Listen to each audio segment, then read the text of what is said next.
చేస్తేనే మనకి మార్క్స్ వస్తాయి. సో మీ అందరూ కష్టపడి బాగా చదివి మాకన్నా ఎక్కువ తెచ్చుకుంటారని నమ్ముతున్నాను నేను. సో బాగా కష్టపడి సాయంత్రం సెలబ్రేషన్స్ బాగా జరుపుకున్నారు. ఈరోజు మేము బాగా జరుపుకునే వాళ్ళం. సార్ చెప్పినట్టు నిజంగా అస్సలు చదివేదాన్ని కాదు. స్టార్టింగ్లో ఎంజాయ్మెంట్గా ఉండేదాన్ని.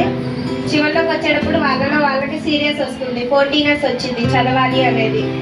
సో మీరు కూడా మేము లాస్ట్ టైంని బీట్ చేయాలనుకున్నాం, చేయలేకపోయాం. కానీ మీరు దానికన్నా ఎక్కువ తెచ్చుకోవాలని కోరుకుంటున్నాం. All the best for your exams. చదువుకే ఫస్ట్ ప్రయారిటీ మనం ఇవ్వాలి.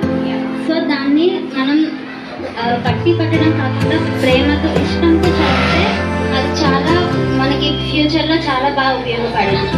మన అమ్మ నాన్నలు చాలా కష్టపడి మనల్ని చదువుతున్నారు. దానికి తగ్గట్టు మనం ఫలితాలు ఇవ్వాలంటే మనం బాగా చదువుకుంటే మన అమ్మ నాన్నలు కష్టపడింది మొత్తం మన ప్రతిభను చూసి వాళ్ళు ఆనందపడతారు.